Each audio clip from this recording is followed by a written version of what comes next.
The mansion loomed at the end of the long, tree-lined driveway, cold and grand, like a palace built with wealth but not love. Inside, chaos reigned. Three little terrors, triplets barely 5 years old, had turned the luxurious home into a war zone. Toys flew like missiles, vases crashed to the floor, and nannies cried before lunch. Every professional nanny, even those with impressive resumes and iron patience, had walked out the door within hours, some even before finishing introductions. None had lasted an entire day. And yet, behind the hurricane of mischief were three children aching silently for something they didn't know how to name. But everything changed the day a weary, rain-soaked woman stood on the front porch with a child on her hip and desperation in her eyes. Her name was Eliza. Before we dive deeper into this moving journey, please take a moment to like, comment, share, and subscribe to our channel Stories Collection, especially if you believe in kindness, second chances, and the power of unseen hearts. Eliza Jones had once dreamed of being a teacher, but dreams have a way of crumbling when reality tightens its grip. At just 24, she was already weathered by life. Her daughter, Lily, was born when Eliza was only 19. The father vanished before Lily even arrived. Since then, Eliza had bounced between waitressing jobs and night shifts at diners, barely making enough to survive. That morning, with rent overdue and a final notice from the electric company, she'd spent her last coins on bus fare to reach this mysterious, urgent nanny needed listing. She had no childcare, so Lily came along, wrapped in her only warm blanket. The butler who answered the door looked her over, skeptical. But before he could dismiss her, a scream echoed from inside, followed by a crash. A young woman in a tailored suit sprinted past them, her expression one of panic and exhaustion. "I quit," she yelled, not even pausing to grab her purse. The butler sighed heavily and turned back to Eliza. "Wait here." The millionaire, Adrian Blackstone, was not the man the tabloids described. Sure, he had money, billions from tech and real estate, but he also carried a grief that had hardened him. 3 years ago, his wife, Mariah, died in a car crash, leaving him with triplets barely out of diapers and a heart cracked beyond repair. Since then, he buried himself in work, rarely home, and hired help to raise the kids. But none could handle them. The children, Chase, Ellie, and Mason, had become wild, unruly, and dangerously clever in their defiance. When Adrian looked up from his office to see Eliza standing in the hallway, modest clothes, soaked shoes, with a little girl in her arms, he almost sent her away. But something in her eyes made him pause. Not pity. Not even hope. It was a quiet fire, the kind that only people who've survived storms carry. She didn't beg. She just said, "I'm here to work. I have no degree, but I can promise you this, your children won't scare me away." It wasn't a confident boast. It was a lifeline. Against his instincts, Adrian told the butler to give her a chance. From the moment Eliza stepped into the triplets' playroom, the atmosphere shifted. At first, the children tried everything. Chase threw a toy truck at her, Ellie screamed non-stop, Mason locked himself in a closet. But instead of yelling, threatening, or bribing them like the others had, Eliza sat down on the floor, calmly began to clean up the mess, and softly hummed a lullaby. She didn't chase them. She didn't flinch when the truck hit her shoulder. She just stayed. Lily, shy but curious, toddled over to the scattered toys. The triplets, for the first time in months, froze. Another child. A little girl who wasn't afraid of them. Ellie wandered closer, watching Lily build a block tower. Mason peered from the closet, wide-eyed. Chase crossed his arms but didn't throw another thing. Something began that moment, a shift too small to name, but powerful all the same. By the end of the day, the house was quiet. No broken dishes. No fleeing staff. Just laughter from the playroom, the kind that felt like sunlight.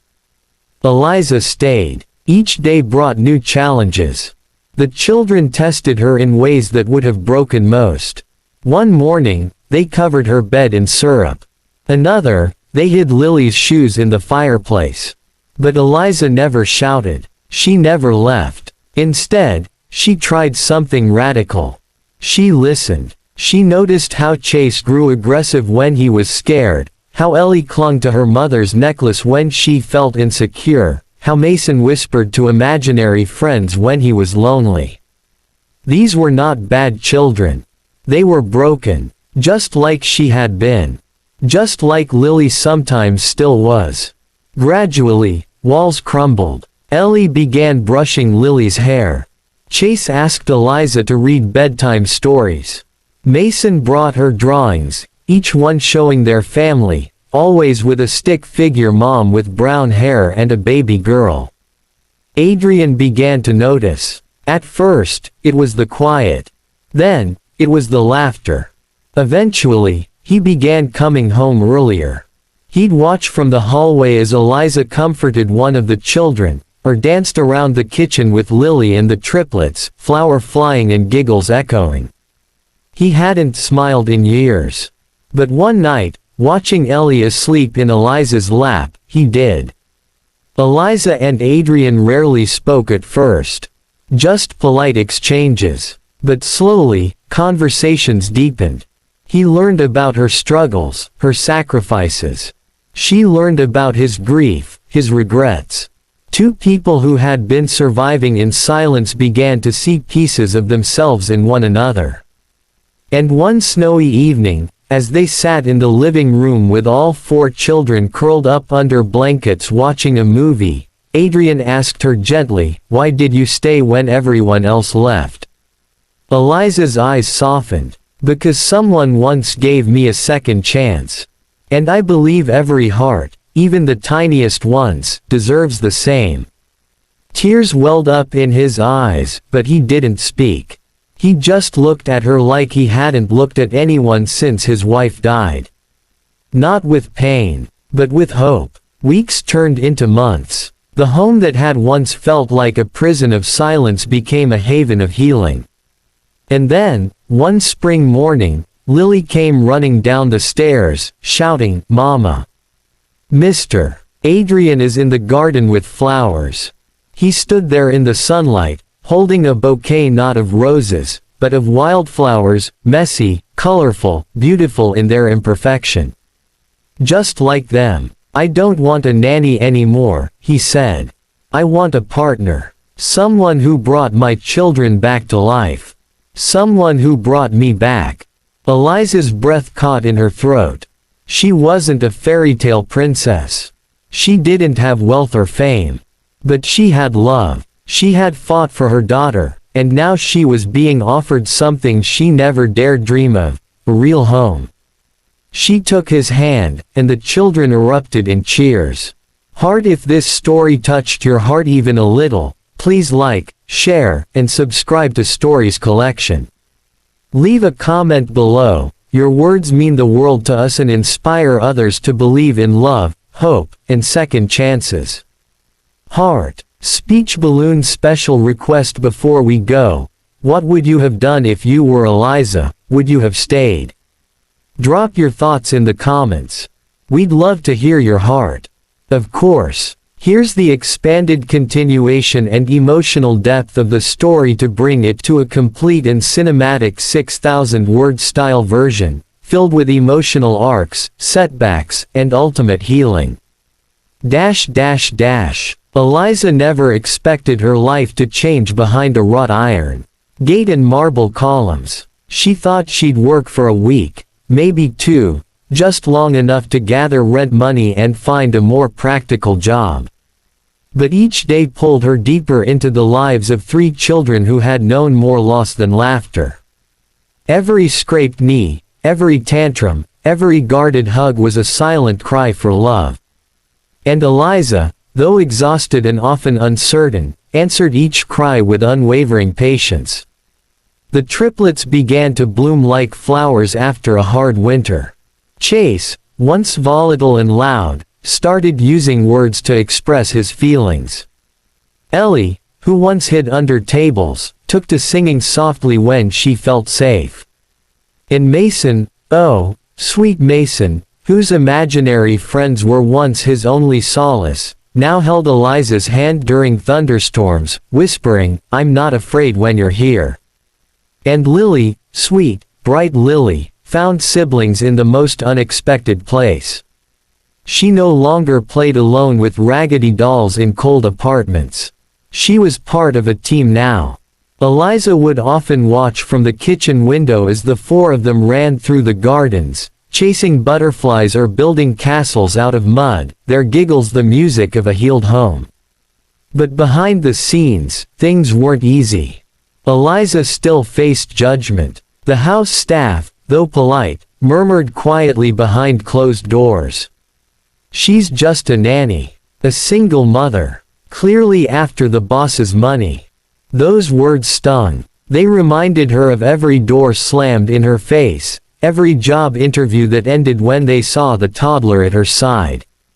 One evening, she overheard one of the housekeepers saying, "Women like her always have an angle." Eliza cried in the pantry that night, silent tears falling onto cans of soup. But she didn't run. She reminded herself of why she was there. She wasn't in that house for approval, she was there because she saw brokenness and chose to stay. Adrian noticed. He saw the weight she carried, though she never spoke of it. He began leaving little notes for her. "Thank you for today. The kids wouldn't stop talking about your story time. You're stronger than you know." They weren't love letters. Not yet. But they were seeds. And in time, the garden grew. But storms return, even to blooming places. One Friday morning, the triplets, biological grandmother, Mariah's mother, showed up at the estate.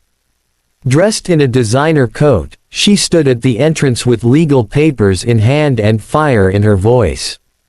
"These children are being raised by help," she barked. "This is not what my daughter would have wanted." She didn't believe in second chances. She didn't see Eliza's gentle heart. All she saw was a poor girl with no pedigree and a daughter of her own, stepping into shoes she deemed too big. Adrian tried to reason with her, but it turned into a war. Threats were made. Lawyers got involved. And through it all, Eliza stayed silent, until one night, she quietly packed Lily's things and left, leaving only a note on the kitchen counter. "Greater than, thank you for letting me love them. But I won't let my presence bring more loss into their lives." Adrian was furious when he found the note.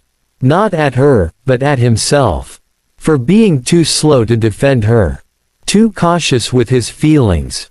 Too afraid to say what he should have said long ago. He didn't send the butler. He didn't call a driver.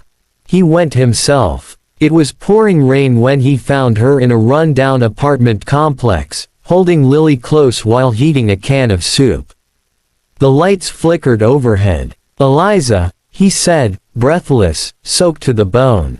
"You don't belong here." She looked up, eyes tired but kind. "I don't belong there either."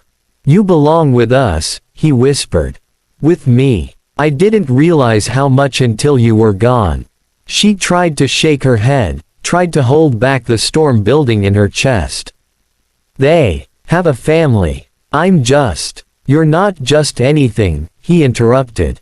"You're the reason my kids laugh again. You're the reason I feel again. You gave us back our home, and I will fight anyone who tries to take that from you." Her hands trembled as he stepped forward. "Come back. Come home. Not as the nanny. As the woman who saved all of us." And when he dropped to one knee, not with a ring, but with a child's crayon drawing in his hand, the one Mason had made with her in it, titled, "Our Family," Eliza finally let herself believe it. Not in fairy tales, but in redemption. In love after pain. In family born not just by blood, but by choice. They married quietly, in the backyard of the mansion that once felt so cold. The triplets wore flower crowns and ties too big for their necks. Lily scattered petals with glee. And as Adrian and Eliza said their vows beneath the archway of wisteria, the staff, once skeptical, stood in silent respect. The housekeeper who once doubted her wiped tears from her eyes. Eliza had no gown spun of gold. No riches in her name. But she had a heart of fierce love. And in the end, that was the rarest wealth of all. Their story didn't end with a kiss. It began with laughter at bedtime, pancakes at dawn, scraped knees kissed better, and 4 little voices calling, "Mama," from every hallway. And every night, when Eliza sat by the window holding Adrian's hand, watching the children sleep peacefully for once, she whispered a silent thank you to the life that once tried to break her, and failed. Heart, if this story reached into your heart, even for a moment, please give it a like, share it with someone who needs hope, and subscribe to Stories Collection. Your support helps us keep telling stories that matter. Heart. Speech balloon special request. Tell us in the comments, do you believe love can heal even the deepest wounds? We're reading every single reply. Your words could inspire someone else today.